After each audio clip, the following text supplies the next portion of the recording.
Good morning, folks. Steve Muirson here, Education Coordinator, Reach Out, WEA project in Aberdeen. Welcome to our new term and our online cooking. Now in future we're going to try and facilitate this through Zoom, but right now, whilst we're still practicing with that and getting everybody on board, we've got a good old YouTube video. If Kev is feeling brave over the term, he might go live on Facebook. I don't have that option currently, so here we are. These hands belong to me, the disembodied voice also belongs to me, so dinna fear. We are making some lentil soup today. Super simple, cooking on a budget. The cost of this meal generally comes out to about £1 for 4 portions, roughly. Get it cheaper, could be a bit dearer depending if you want to put in. These are the basics. The garlic you didn't need, I just do like garlic in all my soup, so I always put that in. But good old bulb of garlic, we've got a couple of carrots, good old onion. What keep going with the ingredients? Some lentils, which is the kind of the basis of the soup. That's what will give it the kind of thickness and the flavour. And a good old vegetable stock cube. You don't have to put it in, you can season it with any spices you want, but a stock cube's a nice easy option. And material wise, good old soup pan, something to stir it with, a decent chopping knife and a board.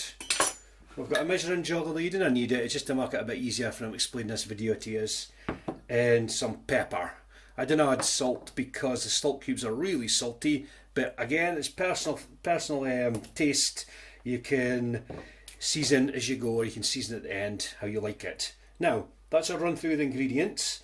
I don't think there's anything more to add. Maybe things you can chop and change. The bones of the soup I make has got a carrot in it and an onion, and that's just to give it a bit of kind of depth of flavour. You didn't need to put that in, you can just make good old lentil soup just with stock and water. But really, it's my Granny Barbara and Granny Jess up in the Broch and all days used to cook. I always would start with a carrot and an onion and sweat at doing a bit. Right, I want to let the video jump and do some prep of the veg, and then we'll get the soup on.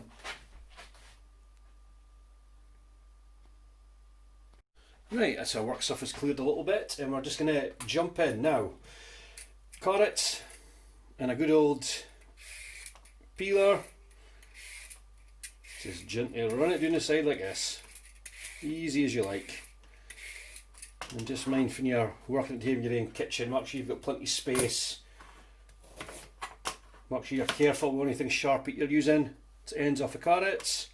And then I am going to be blitzing my soup at the end with a mixer.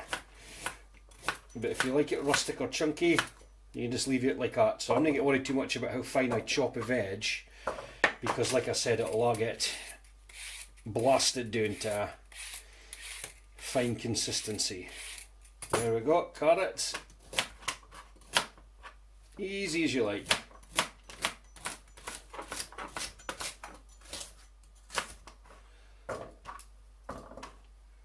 Now, good old onion. This is how I do an onion.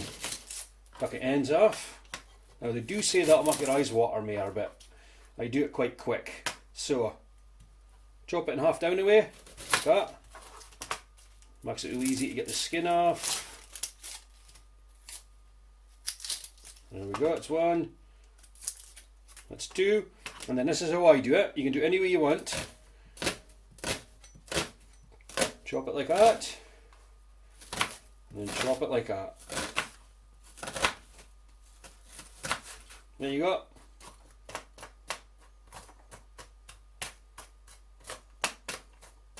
Diced onion.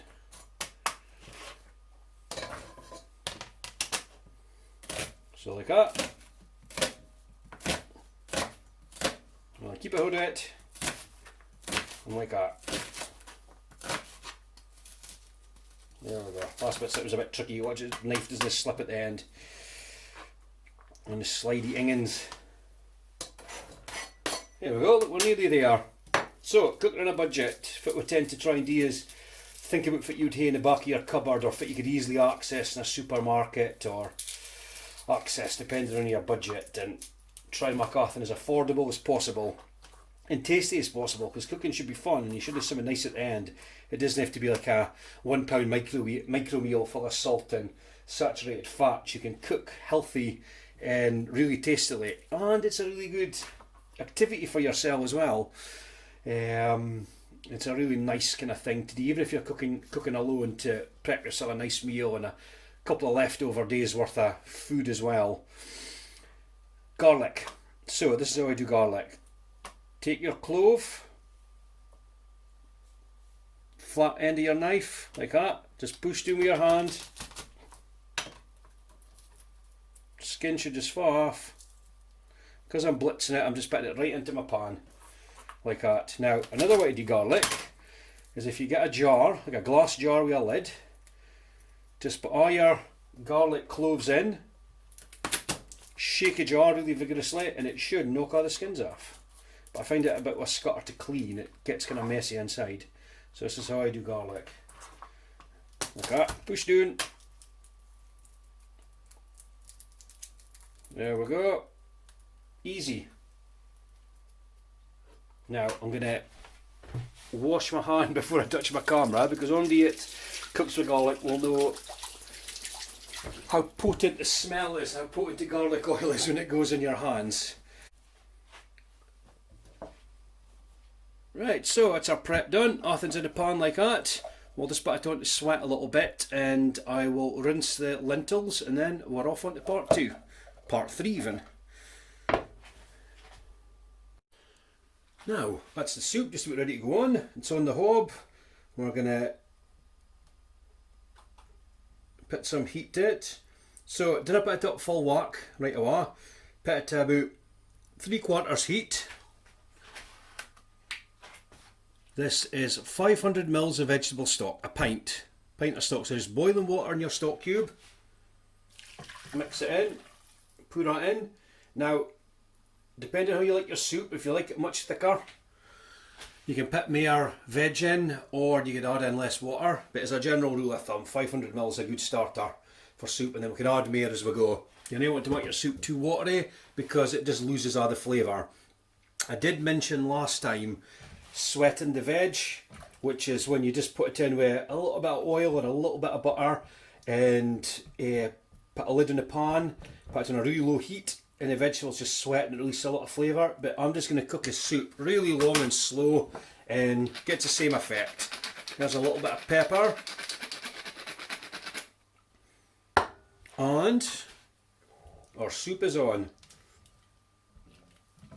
I might add a little bit more water because the carrots are quite chunky. So I'm going to put 200 ml more water. There we go. That looks better. Okay, I always put like a tatty in, a white tatty or a sweet potato, but we're just doing like the kind of bare bones for the scene.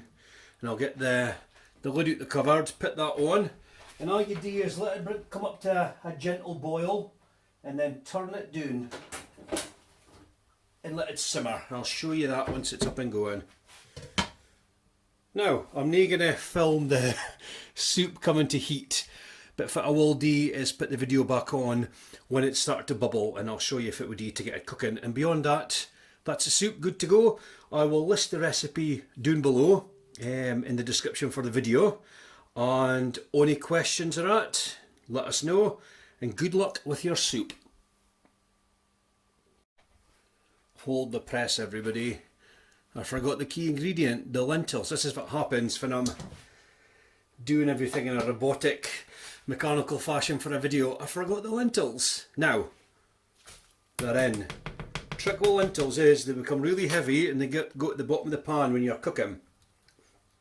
So if you're cooking on too high a heat and the lentils go at the bottom of the pan, they'll stick. And nobody that's ever done that knows it'll ruin a meal. You'll get little horrible black bits and you'll have a pan you'll need to scrape. So, when I'm cooking soup with lentils, like I mentioned earlier, just long and slow.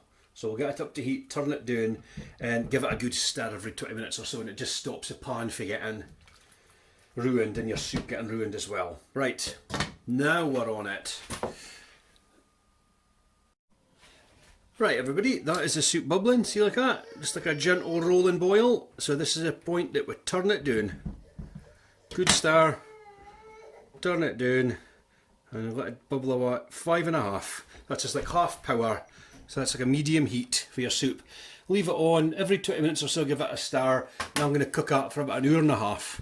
You can make a soup in about 45 minutes if you're putting lentils in and keeping a good eye on it. But for me, hour and a half, low heat, stir it as I go.